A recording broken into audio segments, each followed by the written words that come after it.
예, 국회 국토교통위원회 소속 오병윤 의원입니다. 어제 국토교통위원회 상임회가 있어가지고 국토교통부 장관이야 국토관리들이 어제 오늘 국회에 나와서 사실은 이 철도 민영화 문제 때문에 입씨름을 하고 지금 달려오는 길입니다. 우리 철도노동조합 위원장님께서 말씀드렸습니다마는 수서발 KTX를 운영하는 회사를 현재의 철도공사가 아니라 따로 회사를 세워서 운영을 하겠다. 따로 회사를 세워서 운영하겠다. 따로 세우는 회사는 예전에는 민간 자본, 재벌들한테 주려고 그랬는데 국민의 반발이 워낙 거세다 보니까 재벌들한테 직접 주지 않고 철도공사는 30%만 자본을 대라. 나머지 70%는 일단은 민간 자본을 쓰기 전에 국민의 연금, 기금으로 일단은 출자를 해서 회사를 세우겠다. 그렇게 해서 운영을 맡기겠다. 이렇게 얘기를 합니다. 수서발 KTX라고 하는 것은 다른 게 아니고 현재 수서에서 평택까지 KTX 신노선을 건설을 하고 있습니다. 이 노선이 건설되면 이제 부산은 서울역에서 그동안 광주나 송정리는 용산역에서 가던 것에서 수서에서 부산도 가고 수서에서 광주 송정리도 가는 새로운 KTX가 생깁니다. 이 새로운 KTX를 운영하는 회사를 만들겠다 이겁니다.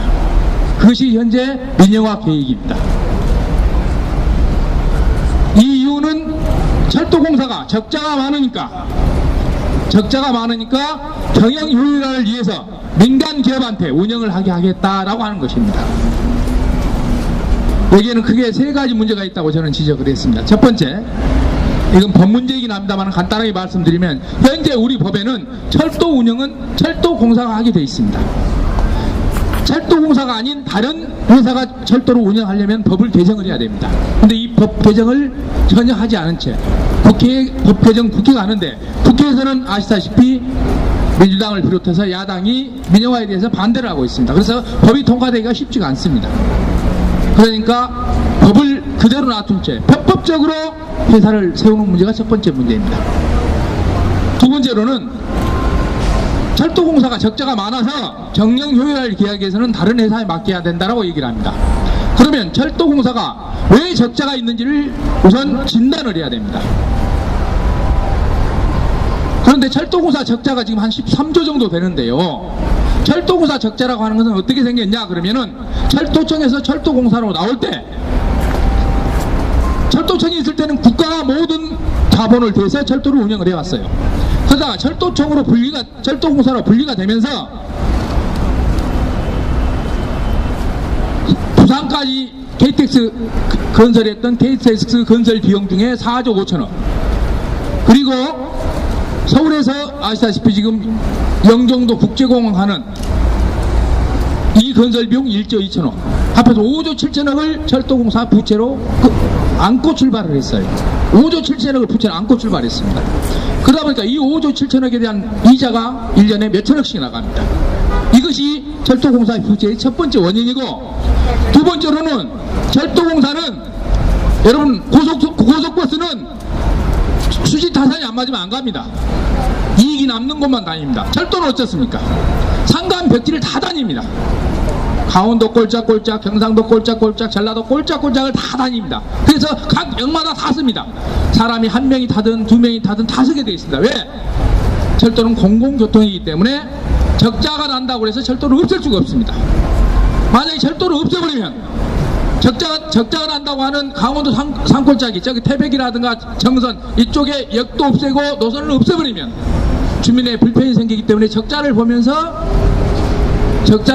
운영을 할 수밖에 없습니다. 두 번째, 철도 운임은 공공요금에 묶여서 정상요금을 받지 못하고 6년째 요금이 묶여 있습니다. 그래서 철도는 공공교통이기 때문에 적자를 보면서 운영할 수밖에 없다라고 하는 것입니다. 또한 화물의 경우도 국가 기본 산업을 운송하는 것이기 때문에 요금을 높일 수가 없습니다. 그래서 철도는 근본적으로 국가가 운영하는 기관 동맹이기 때문에 적자를 얘기해서는 안 됩니다. 또 한 가지, 여러분들 우리 나이 드신 어르신들 철도 타면은 운임이 깎여집니다. 그 다음에 장애인들도 깎고 유공자들도 깎습니다. 이 비용을 전부 다 공익사업비인데 이 공익사업비가 만만치 않게 들어갑니다. 이것이 철도공사가 갖는 부채의 주 원인입니다. 이 적자 원인은 따지지 않고, 그리고 지금까지 철도 정책을 잘못해왔던 고위층들은 아무 정책 위반자들은 책임지지 않고 어려우면 그 책임을 누구한테 넘기냐? 결국은 노동자들한테 넘깁니다. 이것이 민영화의 기본 원리입니다. 여기다 더해서 민영화가 되고 여러가지 회사가 만들어지면 자리가 많아집니다. 그동안 다 아시다시피 공기업들은 정부 기관에서 일했던 퇴직자들이 퇴직하고 나서 가는 자리였습니다. 낙하산 자리를 만드는 것입니다.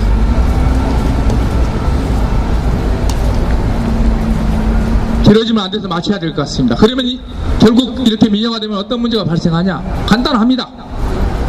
간단합니다. 지금 현재 철도에서 수익이 남는 노선은 서울, 부산 KTX하고 경인선밖에 없습니다. 나머지는 다 적자입니다. 산골 꼴짝꼴짝을 시골에 노인 한 분 태우기 위해서 기차가 가는데 적자가 안 날 수가 있습니까? 그러면 민영화가 되면 어쩌냐? 방법이 두 가지밖에 없습니다. 하나는 그 노선을 없앱니다. 고속버스가 수익이 남지 않으면 안 다니듯이 철도가 민영화가 되면 수익이 안 나면 노선을 운행을 안 한다는 얘기입니다. 두 번째, 수익이 남지 않으면 요금을 올릴 수밖에 없습니다.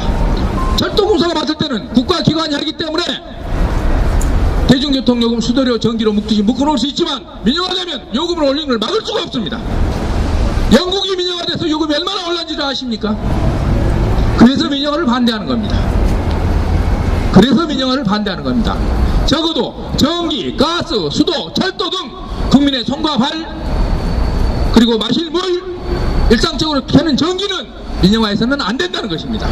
전기요금도 마찬가지로 다 아시다시피 국가 경제를 위해서 산업요금을 책정하고 이것이 정부 정책이기 때문에 가능합니다. 그렇지 않고 민간에 맡겨놓으면 이윤이 남지 않으면 전기를 돌리지 않고 이윤이 남지 않으면 섬에 전기 안 납니다. 그래서 민영화를 반대하는 겁니다. 노동조합이 그냥 노동자들 살라고 반대하는 것이 아니라 우리 국민이 살아야 되고 공공철도, 공공전기, 공공수도가 살아야 하기 때문에 민영화를 반대하는 것입니다. 이 민영화 반대를 누가 해주셔야 되냐? 국민 여러분들이 하셔야 됩니다. 국민 여러분들이 오고 싶습니다. 저기 나이 드신 어르신들 적어서 듣고 계시는데 지금 철도요금 인하 받고 계시죠? 이것이 철도공사가 운영하기 때문에 가능합니다. 민간이 운영하면 안 한단 말입니다. 그것은. 그래서 국민 여러분들이 이 일에 나서 주셔야 된다는 것입니다. 당분간은 경영 효율을 하겠다 해가지고 민영화가 되면은 근로자들, 노동자들 임금 깎고 그리고 2명 배치할 때 1명 배치해서 쥐어짜서 조금 깎을지 모릅니다. 그래갖고 버틸 수가 없습니다. 계속 사고가 나게 되어 있습니다. 적정 인력이 투여되지 않으면은 사고가 발생하게 되어 있습니다. 국민의 생명과 삶 직결되어 있는 문제입니다.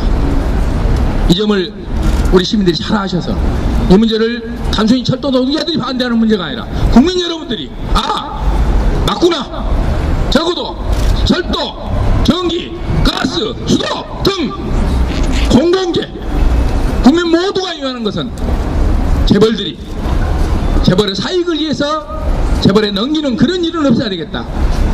이 점을 꼭 알아주시고 함께 민영화 반대에 나서실 것을 간곡히 호소드립니다. 저는 오늘 또 어제도 장관에게 질의를 하고 왔습니다. 이게 말이 되는 거냐? 적자가 있다면 정책 기반이 잘못돼서 적자다. 정책 당국자들은 아무런 책임지지 않고 바뀌면 그만이고 문제가 있으면 노동자들 해고하고 임금 깎고 노동방도 강화시키고 그래서 민영화시키고 이렇게 해결하는 게 맞는 거냐? 이럴 수는 없다. 이렇게 생각을 합니다. 마치려고 합니다. 반드시 국민 여러분이 막아주셔야 됩니다. 여러분의 발입니다. 여러분이 막아주셔야 됩니다.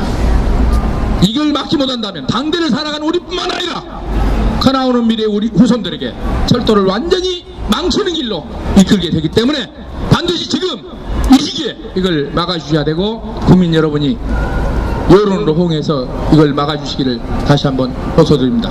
저희들은 저희들대로, 노동자분 노동자대로, 국회의원은 국회의원대로 적은 수지만 최선을 다해서 맡겠다는 약속을 드립니다. 다시 한번 간곡히 호소드립니다. 국민 여러분의 일입니다. 함께 나서서 반드시 이 민영화 막아주시기를 간곡히 호소드립니다. 감사합니다.